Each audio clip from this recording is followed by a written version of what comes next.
자, 오늘 본문 속에 보면 아주 기억하기 쉬운 찬양이라는 단어가 나와요.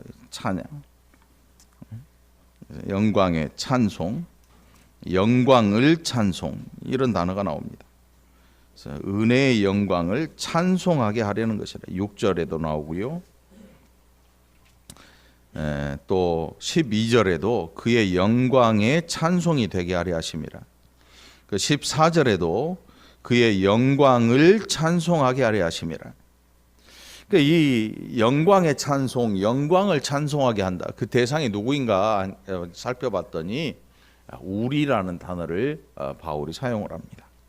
그래서 에베소 교회 성도들에게 서신을 기록하면서 우리가 과연 누구이냐, 이 서신을 받는 사람들이 누구냐면 1절에 보면 하나님의 뜻으로 말미암아 그리스도 예수의 사도된 바울은 에베소에 있는 성도들과 그리스도 예수 안에 있는 신실한 자들에게 편지한다. 그러니까 이 편지는 에베소 교회 성도들뿐만 아니고 예수 그리스도 안에서 신실하게 신앙생활을 하고 있는 모든 자들에게 주는 서신이다. 그렇게 생각해 볼 수가 있는데요. 그리고 바울이 시작에서 하나님의 뜻으로 말미암아 그리스도 예수의 사도된 바울은 이렇게 이야기를 합니다. 다시 말하면 이 서신, 바울의 모든 서신들은 바울의 개인적인 유익이나 개인적인 어떤 세상적인 이런 것들에서 얻어진 경험을 이야기하는 것이 아니고 그를 부르신 하나님의 뜻을 증거한다라는 의미로 자신의 사도직이 어디서 왔는지를 아주 극명하게 밝히고 있습니다. 그래서 하나님의 뜻으로 말미암아 그리스도 예수의 사도가 된 나 바울은 이렇게 이야기를 하는 거예요. 많은 사람들은 세상적인 많은 경험과 그리고 지식을 습득한 것들, 간접적으로 이 책을 통해서 경험한 것들, 이런 것들을 이야기하고자 하는데 바울은 그리고 성경은 경험의 문제가 아니고 하나님께서 뭐라고 하셨는가, 그리고 하나님의 뜻이 무엇인가를 올바로 전하는 책입니다. 그래서 바울의 서신도 역시 하나님의 뜻을 바로 성도들에게 증거하고 전하고, 또 그것을 읽는 성도들은 그것을 읽고 그 말씀에 순종하고, 그리고 우리의 갈 바를 알게 되는 놀라운 지혜의 말씀이라고 할 수 있을 것입니다. 그렇게 해서 이제 3절에서 찬송하리로다 하나님 곧 우리 주 예수 그리스도의 아버지께서 그리스도 안에서 하늘에 속한 모든 신령한 복을 우리에게 주셨다. 이렇게 선포를 해요. 우리가 믿는 예수님이 누구이신가? 에베소 교회 이방인들과 그리고 유대인들에게 전해진 이 복음, 복음 안에 복음이 누구냐면 예수 그리스도. 예수 그리스도께서 과연 누구시냐? 그래서 하나님 곧 우리 주 예수 그리스도의 아버지께서 하나님 아버지의 아들, 다시 말하면 성부 하나님과 성자 하나님을 이야기합니다. 성자 하나님께서 이 땅에 사람의 몸을 입고 오셔서 그 하나님 아버지의 뜻을 위해 기쁘게 헌신하신 것, 복종하신 것, 죽기까지 복종하신 그 이야기를 하고자 하는 것입니다. 우리에게 하늘에 속한 모든 신령한 복을 우리에게 주셨다. 여러분 신앙생활 하면서 누군가가 예수 믿고 뭐 생겼습니까? 라고 물어보면 여러분 뭐라고 대답할 수 있습니까? 당신 예수 믿고 교회 나가면 복을 준다는데 도대체 당신은 어떤 복을 받았습니까? 라고 질문을 하면 여러분들은 뭐라고 말씀하시겠습니까? 구원의 복. 그렇죠. 여러분 각자 한번 생각을 해보세요. 나는 뭐라고 대답할까? 나는 뭐라고 대답할까? 어떤 분들은 막 생각을 해봐요. 뭐 월급이 올랐나? 병이 혹시 고쳐졌나? 사업이 기울었던 사업이 갑자기 뻘떡 일어나질 않았나? 아니면 말 안 듣던 자식이 갑자기 말을 잘 들었나? 뭐 여러 가지 이 세상에 복된 일들을 막 생각해 보는데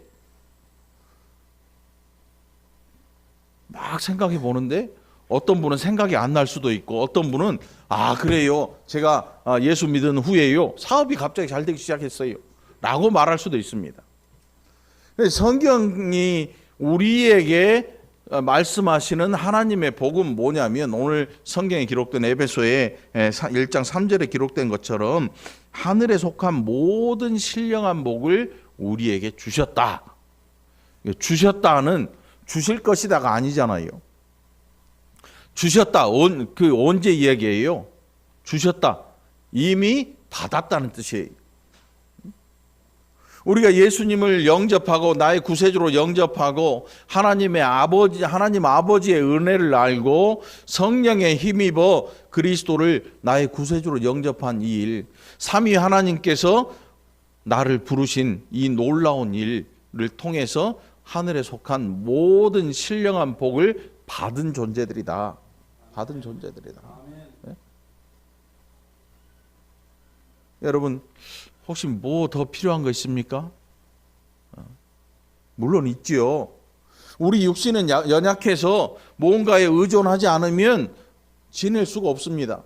음식도 마찬가지고 물도 마찬가지고 돈 안 내고 마시는 이 공기도 마찬가지고 값으로 따질 수 없는 가장 비싼 게 뭐겠습니까, 여러분? 값으로 따질 수 없는 가장 비싼 게 뭔지 아십니까? 생명이에요, 생명. 온 우주를 다 줘도 맞바꿀 수 없는 게 생명이에요. 사람의 생명. 이 생명이 가장 귀한 거예요. 오늘 하나님 앞에서 생명으로 살아가는 일 그 자체만으로도 우리는 큰 복을 얻고 살아가는 줄 믿습니다.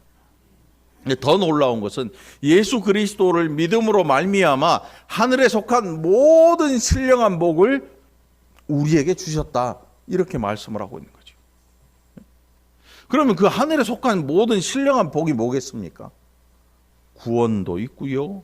하나님의 아들됨도 있고, 여기서 하나님의 아들이라고 해서 남자들만 뭐 하나님이 아들 삼았다 이렇게 생각하시면 안 되고, 우리가 하나님의 자녀, 하나님의 아들 이렇게 이야기할 때는 남녀노소 없이 모두가 하나님의 자녀 되었다는 것을 뜻해요. 그러니까 나 여잔데 남자만 하나님 아들 되나? 이렇게 생각하시면 안 돼요. 하나님의 아들이 되었다는 것은 우리 모두가 다 예수 그리스도 안에서 하나님의 자녀가 되었다는 뜻이거든요. 그런데 이 놀라운 일을 하나님께서 언제 하셨느냐? 4절에 보니까 곧 창세전에 그리스도 안에서 우리를 택하사 우리로 사랑 안에서 그 앞에 거룩하고 흠이 없게 하시려고 했다. 그래서 5절에 보니까 그 기쁘신 뜻대로 우리를 예정하사 예수 그리스도로 말미암아 자기의 아들들이 되게 하셨다. 이게 구원론의 아주 중요한 문이에요, 문. 우리가 예수님을 믿는데 그 구원이 언제부터 준비되고 이루어지느냐의 문제를 이야기하는데 이 에베소서에 나타나는 이 구원론에 대한 이야기는 대단히 중요합니다. 여러분, 우리의 구원이 언제 준비되어 있느냐? 창세전에 하나님께서 준비하셨다. 여러분, 이래서 우리가 하나님 앞에 겸손해야 되는 이유가 뭐냐면, 창세전이라고 하면 이 모든 우주 만물이 지어지기 전에 하나님께서 우리를 예정하셨다는 뜻이에요. 그런데 답답한 건 뭐냐면 그걸 머리로 생각하는데 이해할 수가 없는 부분이에요. 이해할 수가 없어요. 사람의 머리로는 이해할 수 없는 부분이 하나님의 하시는 이 구원의 일이거든요. 특별히 이 예정의 부분이라고 하는 것은 우리 머리로 상상하거나 이해하려고 들면 더 어려움 속으로 빠져들게 되고 아니면 곁길로 튕겨나가 버리게 돼요. 여러 가지 의문들이 수도 없이 생겨납니다. 그래서 우리가 해야 될 일은 뭐냐면 하나님께서 우리에게 알려주신 거기에서 딱 멈출 줄 알아야 돼요. 성경은 그런 책이에요. 연약하고 미련한 우리에게 하나님께서 우리에게 다 알려주셔도 우리는 그것을 우리의 머리로 이해할 수가 없어요. 여러분, 하나님의 성품을 다 아십니까? 알 수가 없어요. 옆에 앉아있는 부인의 속도 다 모르는데, 남편의 속도 다 모르는데 하나님의 성품을 우리는 다 알 길이 없습니다. 이게 우리의 한계입니다. 피조된 피조물의 한계가 바로 여기에 있는 것입니다. 그래서 우리가 하나님 앞에서 겸손해야 되는 것입니다. 그래서 오늘 이 4절로 5절 말씀 보면 하나님께서 창세전에 우리를 택하시고 그리고 예정하셨다. 그런데 이 예정은 기쁘신 뜻대로 예정하셨다. 저와 여러분을 하나님의 아들들이 되게 하기 위해서 하나님께서 하신 일이 창세전에 준비하셔서 예정하셨다. 기쁘신 뜻을 가지고 예정하셨다. 아니 어떻게 내가 나을지를 하나님이 어떻게 아셔요? 모르시면 하나님이 아니에요. 저와 여러분이 죄 지을 걸 하나님이 아십니다. 모르시면 하나님이 아니에요. 그래서 하나님의 아주 이 놀라운 성품 가운데 또 하나가 뭐냐면 전지전능이라는 표현을 씁니다. 아마 전지전능이라는 우리의 말로 표현할 수 있는 이것도 부족할 겁니다.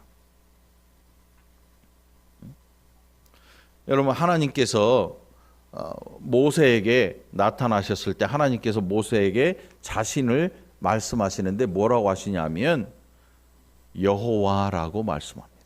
여호와. 이 무슨 뜻이냐면 스스로 있다. 이 중에 스스로 있는 사람 손 들어 보세요. 손 들면 그분은 하나님이야. 스스로 있다는 건 뭐냐면 나서 존재하는 게 아니다라는 뜻이거든요. 이게 하나님 성품이. 나는 여호와라. 나는 스스로 있다. 나는 스스로 존재한다. 하나님 외에 모든 피조물들은 스스로 존재할 수가 없습니다. 우리 장필중 원사님이 지금 90세가 되었지만 장필중 원사님에게는 엄마 아빠가 있어요. 그렇죠? 엄마 아빠가 있어요. 90세에 엄마 아빠라 그러니까 조금 어머니 아버지 90세가 되어도 엄마 아버지지 뭐. 어느 누구라 할지라도 그 존재를 반드시 타인에게 의존하게끔 된 게 뭐냐면 피조물들이. 그런데 하나님께서는 그 존재를 어디엔가 의존하지 않으십니다. 여러분, 우리가 생각할 때 우리 교회 없으면 하나님이 손해 보실 거야. 그래서 어떤 사람들은 교회를 막 핍박하고 또 교회를 막 쪼개대고 막 이렇게 얘기를 합니다. 그런데 놀랍게도 만일 우리의 존재, 제가 목사잖아요. 교회에서 사례를 줘요, 저를. 사례. 세상의 직장인들에게 월급이나 마찬가지인 건데 또 월급과는 또 다르지요. 사례를 줍니다. 근데 어느 날 갑자기 교회에서 사례를 안 줘요, 저한테. 그럼 어떻게 되겠어요, 제가? 신불자 바로 되는 거죠. 카드 못 갚으면. 집사람은 당신 뭘 교회에서 잘못했길래 사례도 안 주는 거야 하고 이제 막 눈총을 쏘든지 아니면 이제 밭일하러 나가든지 몸빼 입고 이제 뭐라도 캐서 먹어야 되겠네 뭐 산에 뭐 나무라도 캐러 가든지 왜냐하면 목회자라 할지라도 저 역시도 저의 존재를 누군가에게 의존하지 않으면 안 돼요. 여기 우리 모든 사람들이 다 마찬가지예요. 모든 피조물들이 다 그래요. 나무가 혼자 자라는 거 아닙니다. 비가 내려주지 않고 그 나무에서 살고 있는 미생물들이 그 나무 뿌리를 통해서 영양분을 빨아 올리고 하는데 그 부식되도록 도와주지 않으면 나무는 죽습니다. 나무 죽어요. 현미경으로도 안 보이는 미생물들조차 그 존재를 어디엔가 의지하지 않으면 살아갈 수가 없습니다. 이게 피조물과 창조주 되시는 하나님과의 차이인 거예요. 그러니까 피조물이 하나님을 온전히 하나님의 구원의 계획이나 이런 것들을 온전히 깨달아 알 수 있다라고 생각하는 것은 교만 중에 어마어마한 교만이 되는 거예요. 우리는 하나님의 그 뜻을 정말 티끌 중에 티끌만큼도 잘 알 수가 없습니다. 성경이 66권이 우리에게 기록되어서 우리에게 주어졌지만 이 성경을 통해서 알 수 있는 것은 하나님께서 사람을 지으시고 그 인생들을 얼마나 좋아하시는지, 온 우주 만물을 사람을 위해서 지어 놓으시고 그 사람을 통해서 온 우주 만물을 통한 영광을 받으시겠다는 그 계획, 우리가 알고 있는 것은 지극히 티끌만한 일이. 그럼에도 불구하고 우리가 이 성경을 통해서 하나님의 음성을 듣고 하나님의 뜻을 이렇게 살펴보게 되면 하나님이 이 보잘것없는 인생들을 통해서 얼마나 큰 영광을 받고 계시는가. 반대로 말하면요, 이 보잘것없는 인생들이 도대체 무엇이관데 하나님께서 우리를 통해서 영광을 받고 계시는가, 그걸 이야기하다 보면 우리 자신 스스로가 하나님 앞에서 겸손해지지 않을 수가 없는 것입니다. 그래서 오늘 이 에베소서 1장에 나오는 이 말씀 가운데에 이는 그가 사랑하시는 자 안에서 우리에게 거저 주시는 바 그의 은혜의 영광을 찬송하게 하려는 것이라. 여러분, 하나님의 영광을 찬송하는 하나님의 아들들 되기를 간절히 축원합니다.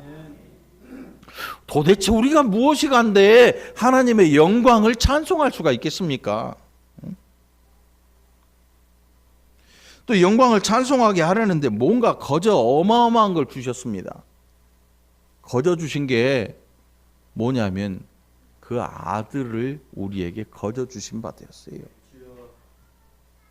어떤 분들은 예수를 믿는 그 증거를 뭘로 나타내려고 하냐면 막 손을 얹고 기도하고 막 방언을 하고 안수하고 막 해서 병이 고쳐지는 것을 통해서 하나님의 살아계심을 막 세상에 증거하고 막 그걸 통해서 하나님이 나한테 잘해 주신다라고 생각하는, 이런 눈에 보이는 뭔가를 통해서 하나님 앞에 영광을 돌리려고 합니다.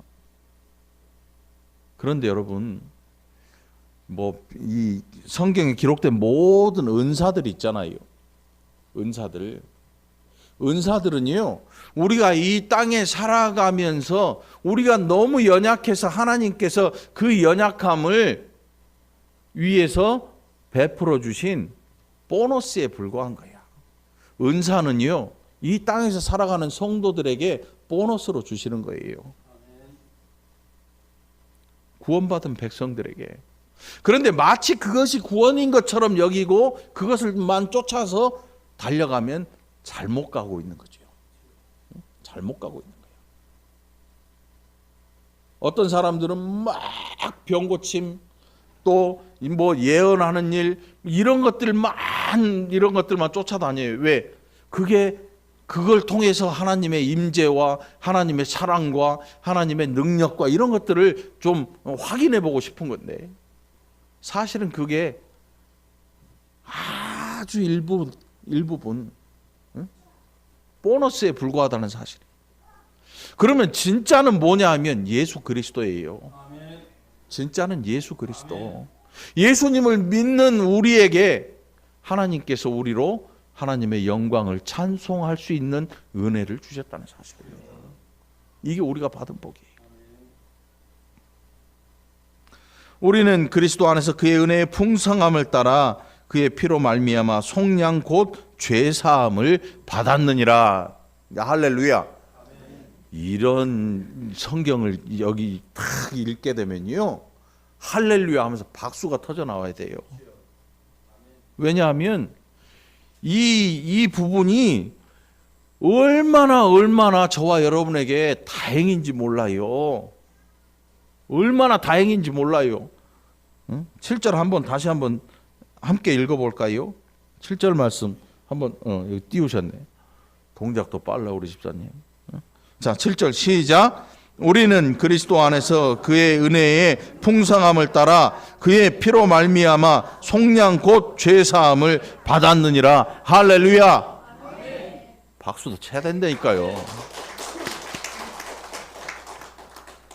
억지로 시키니까 김정은 같아. 기분이 별론데. 여러분, 이게 이 7절 한 절만 가지고도 성경 안에 있는 걸 이렇게 들여다볼 수 있는 거예요. 네? 수박 익었나 안 익었나 뭘로 봐요? 눈으로 확인하려면 삼각 딱 따잖아요. 콕 찍어서 쫙 뽑아서 맛없으면 어떻게 돼? 덮고 가. 큰일 나지. 수박 장사한테 욕먹지. 성경 이 1장 7절 이 한 절만 가지고도 하나님의 이 놀라우신 일들을 우리는 이렇게 들여다보면서 그 안에 펼쳐진 어마어마한 하나님의 계획을 살펴볼 수 있게 해주는 시작이 되는 거예요. 그래서 여러분, 교회에 출석하는 모든 성도님들, 모든 신앙생활을 처음 시작하는 분들에게 이게 얼마나 중요한 일인가 하면, 어떤 분에게 교회 어떻게 나오셨어요?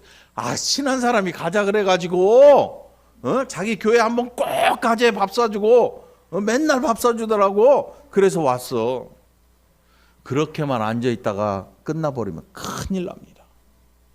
에베소 1장 7절에 이 말씀을 못 듣고 끝나버리면요, 친구 따라 강남 가서 나이트클럽 다니다가 이렇게 되는 거예요. 친구 따라 강남에 간다 그러잖아요. 친구 따라 교회를 왔는데 올바른 복음을 들어야 돼요. 오늘 적어도 이 교회 이 시간에 앉아있는 여러분들은 에베소 1장 7절 말씀을 기억할 줄 알아야 돼요.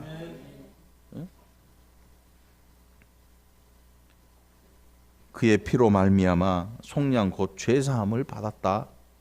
이게 저와 여러분의 모습이에요. 오늘 이 피로 속량 곧 죄사함을 받은 적이 없는데 라고 생각하는 분은 아직 예수님 영접 안 한 거예요.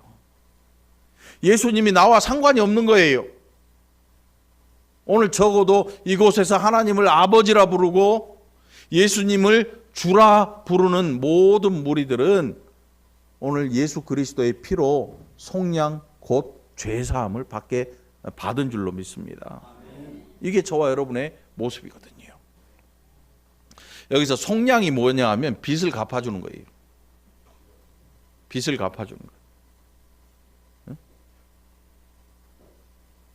빚을 왜 갚아줍니까? 갚을 힘이 없으니까 갚아줘야죠. 그런데 누가 갚아주냐면 은행에서 파산 신청하고 요즘 그러잖아요. 요즘은 또 빚을 갚아주지 않으면 벗어날 수가 없는 사람에게 그 빚을 갚아줘요. 여러분, 우리가 생각할 때 둘 중에 하나죠. 미친 사람이든지 남의 빚을 네가 왜 갚어? 이렇게 생각할 수도 있잖아요. 그런데 세상에 보면 가끔 그런 경우도 있어요. 남의 빚을 대신 갚아주는 사람도 있는데 뭔가를 써요. 신체 포기각서. 응? 간을 기증하거나 심장을 떼서 나중에 가져가겠다. 한동안 이런 정말 웃지 못할 진짜 이런 일이 있었어요. 돈을 왕창 빌려주면서 신체 포기각서나 이런 걸 받는 사람들이 있었나 봐. 그러니까 영화에 그런 게 등장하지요. 그러니까 오늘 여기에 나타나는 7절에 은혜의 풍성함을 따라 그의 피로 말미암아 속량 곧 죄사함을 받았다. 이 속량이 곧 죄사함인데 이 죄의 값을 어떻게 지불했느냐? 뭘로 지불했느냐? 피라는 게 뭐냐면 생명이에요, 생명. 사고가 나서 피를 많이 흘리게 되면 어떻게 돼요? 사람이 죽잖아요. 죽어요. 그래서 막 급하게 수혈하지 않으면 죽어버려요. 피가 생명이 생명. 그 예수 그리스도로 말미암아 그 피로 말미암아 이 말씀이 뭐냐면 그리스도의 생명이 우리에게 그 죄 사함의 값으로 지불되었다는 뜻이거든요. 계약을 하면 여러분 계약서에 얼마라고 쓰잖아요. 그러면 우리는 계약을 하는 당사자가 서로 주고받고 하는 게 있어요. 뭔가를 살려면 계약서를 쓰고 해가지고 그 액수를 지불하고 받았다는 증서를 받고 이렇게 하면 이제 내게 되잖아요. 사는 사람은. 판 사람은 이제 다른 사람에게 그것을 양도해 주는 거잖아요. 오늘 예수 그리스도의 그 피가 우리에게 죄 사함의 값으로 죄의 값으로 지불되었다. 이게 속량이란 뜻이에요. 속량. 빚을 갚아준다. 빚을 갚아줬다. 이 피의 값이 얼마가 될까? 여러분 얼마 같아요? 여러분 생명의 값이 얼마예요? 생명에는 값이 없어요. 왜? 그래서 이 시대가 죄악되다는 그 증거가 바로 드러나는 게 뭐냐면 생명의 값을 매겨요. 그런데 어떤 사람들은 그 생명 값을 가지고 돈을 벌려는 욕심을 부립니다. 그러다 보니까 부인 몰래 보험 들어놓고 막 부인 어디다 갖다 밀어버리고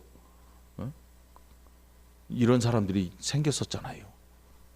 남편 보험 들게 사인해놓고 다른 사람이랑 수덕수덕 해가지고 남편 그냥 어디서 밀어버리고 생명의 값을 돈으로 환산하는데 그 생명을 갖다가 어떻게 해버리고 그 생명값을 받아가지고 자기의 유익을 챙기는 시대가 이 시대예요. 그러니까 이 시대가 여러분 얼마나 극단으로 타락하고 있는지를 단적으로 보여주는 게 그런 거예요, 여러분. 이게 얼마나 무서운 일이겠습니까? 생명이 얼마냐 값으로 환산을 해가지고 그것을 값으로 환산을 해줘요. 그런데 생명이라고 하는 것은 내 거가 아니거든요. 내 생명은 내 거 아니에요. 내 거 아니거든요.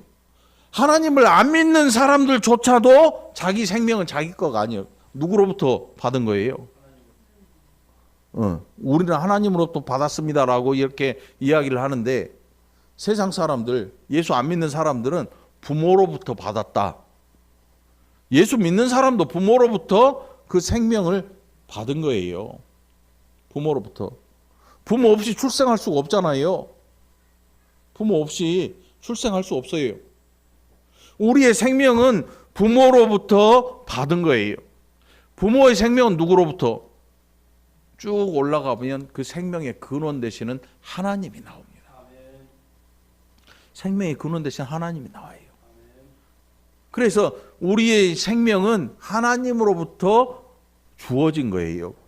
그럼 누구 거예요, 생명이? 내 거 아니잖아요. 내 거 아니야.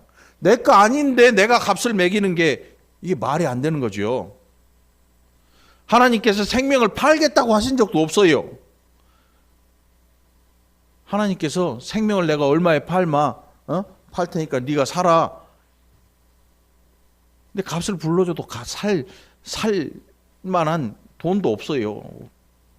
그래서 모든 사람들에게 생명이 주어지는데 모든 사람에게 생명이 주어져요. 노예가 있던 시대에는 노예에게도 생명이 주어져요. 자, 왕에게도 생명이 주어지고 그러니까 이 생명이 얼마나 귀한 것인지 여러분 다시 한번 생각을 해봐야 됩니다. 생명이 귀하다고 하는 것은 생명을 가지고 살아가는 지구상 위의 모든 사람이 소중하다는 뜻이에요. 생명이 하나님 거니까. 그러니까 누구를 함부로 깔보거나 무시하거나 경멸하거나 저주하거나 할 수 있는 권한이 우리에게는 전혀 없는 거예요. 우리에게 그런 권력이나 권한이 주어진 적이 없어요. 그런데 세상의 모든 왕들과 세상의 모든 힘 있는 자들이 어떤 일을 하냐면 사람들의 생명을 자기의 힘으로 모아서 전쟁터로 보내요. 전쟁터로 보내요. 그리고 싸우게 만들고 죽게 만들어요. 어떤 사람들은 애국하다가 나라를 사랑하는 마음으로 하는데 사실은 이 모든 권력들이 그런 일을 할 수 있는 정당성을 가지질 못해요. 하나님 앞에. 왜냐하면 사람의 생명을 해하는 일, 전쟁에 나가서 젊은이들이 총을 들고 다른 사람을 죽이는 일조차도 그 생명의 주인이 아니니까 그것을 하면 안 되는데 인류가 죄악에 빠지면서 전쟁이 생겨나고 살인죄가 언제 생겨납니까 여러분? 아담이 타락하고 아담의 아들 가인이 동생을 들에서 돌로 쳐 죽이면서 살인이 시작된 거예요. 그렇게 타락하면서 그 후손에서 누가 나오냐면 무기 만드는 사람이 나와요. 그래서 사람을 그 무기로 죽여요. 자기 스스로 노래를 만들어서 불러요. 창세기에 그게 기록되어 있잖아요.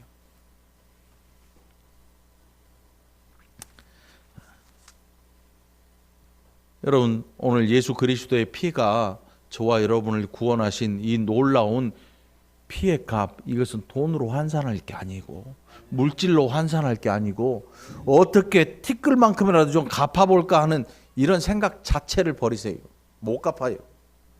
갚을 수가 없는 거예요.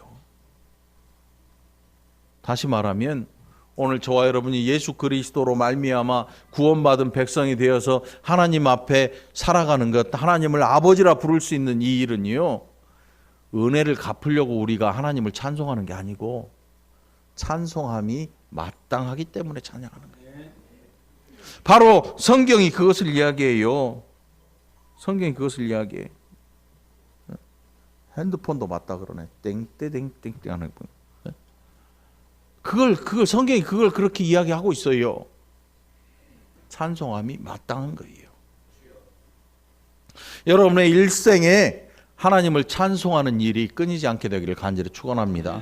하나님이 우리를 통해서 찬양 받기를 원하시고 우리가 하나님의 영광에 찬송이 되기를 원하십니다. 우리로 하나님의 영광을 찬송하도록 하기를 원하십니다. 우리 자신이 하나님의 영광의 찬송이 되기도 원하십니다. 다시 말하면 우리가 세상에 나아가서 하나님의 백성답게 사는 것, 그것을 통해서 우리는 하나님의 영광의 찬송이 되는 것입니다. 어떤 분은 찬송이라고 하니까 나는 세상에 태어나서 가요를 한 번도 불러본 적이 없어요. 그거하고 하나님의 영광의 찬송하고 저는 찬송가만 불러요. 아니에요. 그거 찬송가만 부른다고 해서 하나님의 영광을 찬송하는 게 아니에요. 그럼 복음성가까지 불러야 되나요? 아니에요. 복음성가 안에는 이 세상의 가요 같은 그런 것도 많이 들어있어서 어떤 때 부르다 보면 이게 세상 노래인지 발라드인지 잘 분간 못할 때도 많아요. 그게 이제 좋고 나쁨의 이야기가 아니고 중요한 건 뭐냐면 꼭 교회 다니는 사람이 막 교회 와가지고 찬송가만 부르고 복음성가만 부른다 그래서 하나님의 영광을 찬송하는 게 아니라는 거예요. 그럼 어떻게 해야 되느냐? 입의 노래만 노래가 아니라는 사실입니다. 아이들이요, 할머니 할아버지네 놀러 가잖아요. 그럼 할머니 할아버지가 야 노래해봐.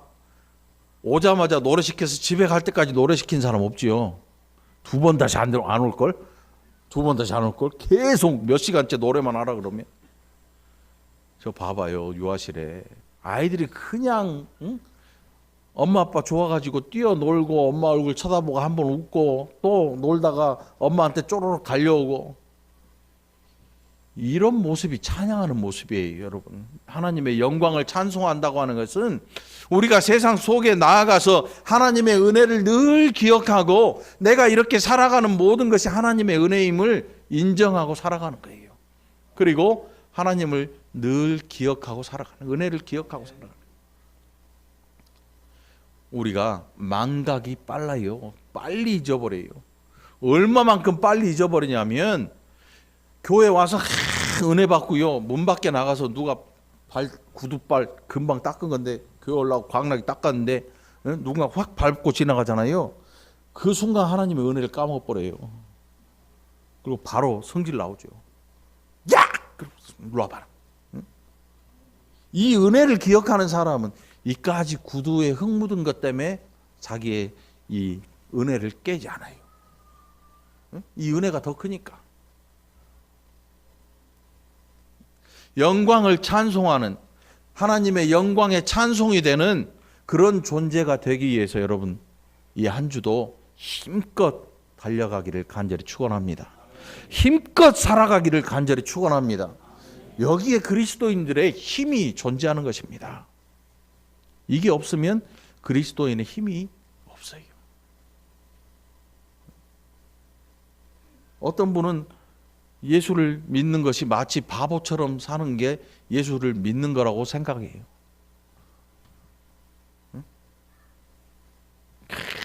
폼도 딱 이렇게 잡고 다리 딱 모으고 말도 못하고 조용해야 되고 잭소리 말고 살아가는 게 그리스도인이 돼야 된다고 생각하는 분들이 있어요.